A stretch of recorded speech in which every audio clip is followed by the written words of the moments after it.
Hello, everyone, and welcome to the first of what I hope will be several opportunities to read and react to some of the great books in science fiction lore.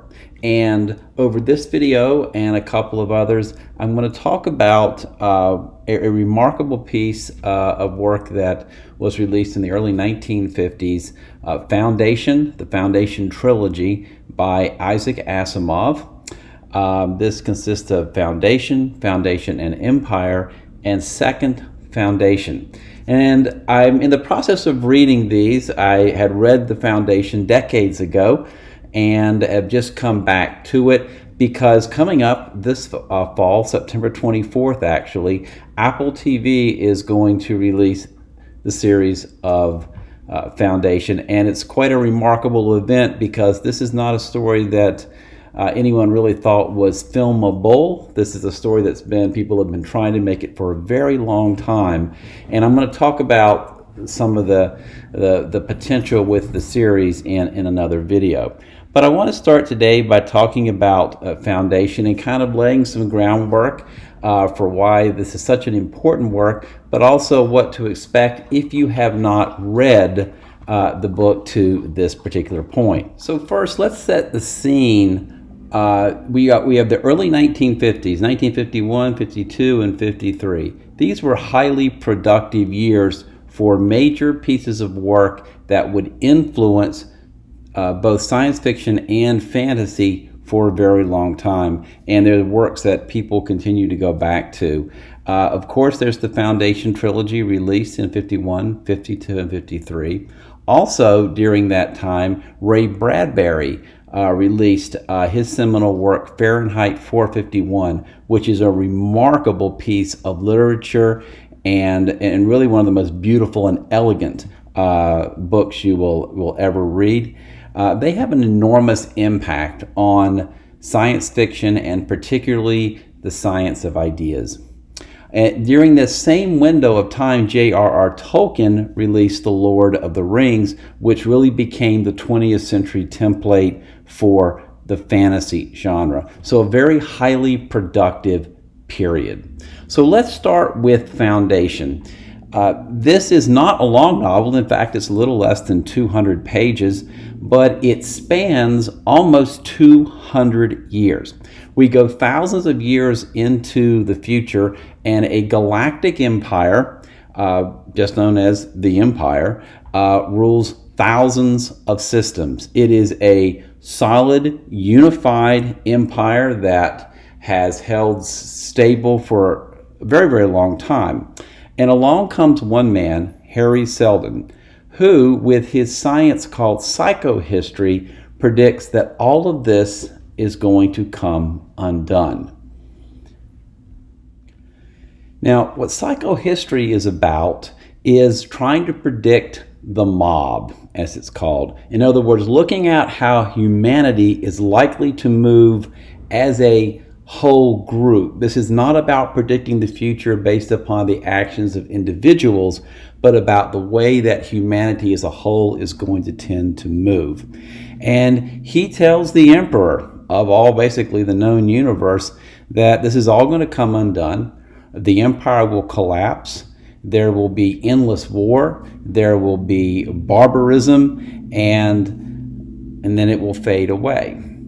So he makes a proposal that he and others of his kind settle a planet called Terminus at the far end of the galaxy. And there they will collect all of the knowledge, all the collective knowledge of humanity, and put it into a thing called the Encyclopedia Galactica. And this will preserve all the history and knowledge of the human race. So therefore giving the opportunity thousands, maybe even as soon as 1,000 years down the road, to create a new empire, the Second Empire. Now, this settlement is called Foundation.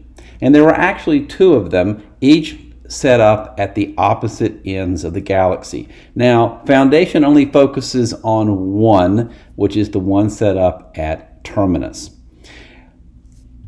Now, The empire isn't going to fall apart right away because we are talking about thousands of systems after all. It's going to be a gradual process. And so what happens in our story is we actually move forward through generations to show the beginning of the fraying of this empire and how the foundation set up on Terminus will keep to Harry Seldon's original mission for the most part and try to continue moving history in the direction that he predicted. Can this collection of people manipulate the course of events in a way to ensure that perhaps within 1,000 years or so, foundation can be the literal foundation for a second empire?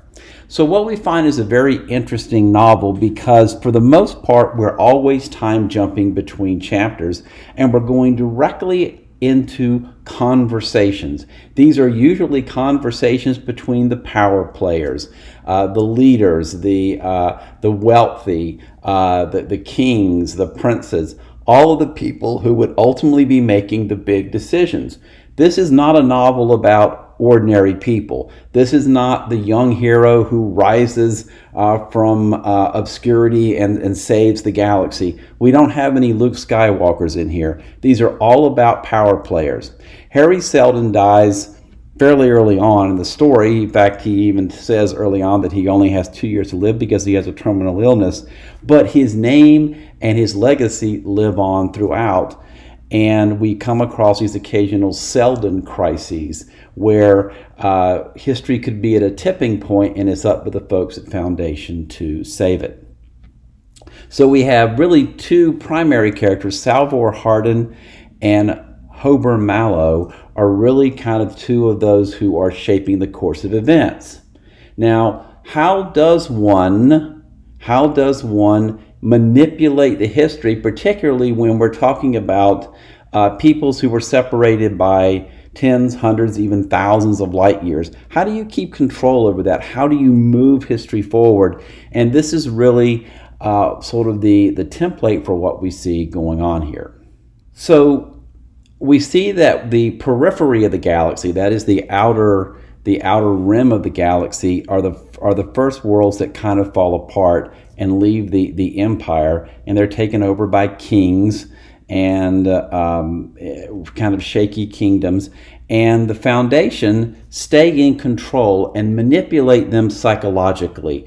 They are doing it two ways. One, through religion. They establish religion and send, in effect, think of it as like missionaries to these worlds to create this impression of these worlds needing to worship those at Foundation.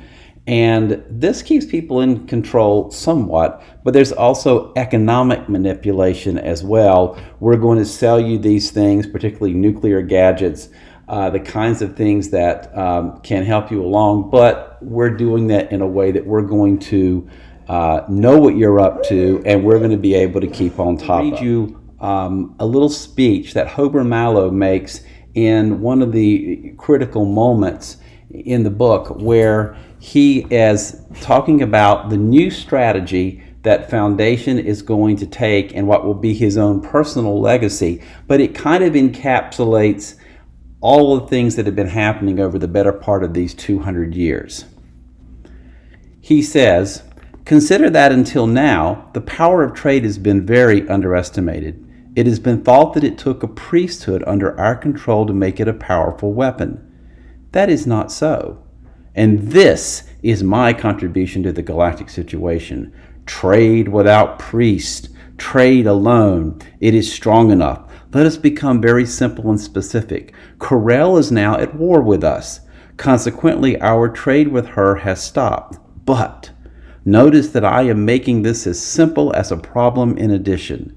In the past 3 years, she has based her economy more and more upon the nuclear techniques which we have introduced and which only we can continue to supply. Now, what do you suppose will happen once the tiny nuclear generators begin failing and one gadget after another goes out of commission? The small household appliances go first. After a half a year of this stalemate that you abhor, a woman's nuclear knife won't work anymore. Her stove begins failing. Her washer doesn't do a good job. The temperature humidity control in her house dies on a hot summer day. What happens? And then he continues with what happens.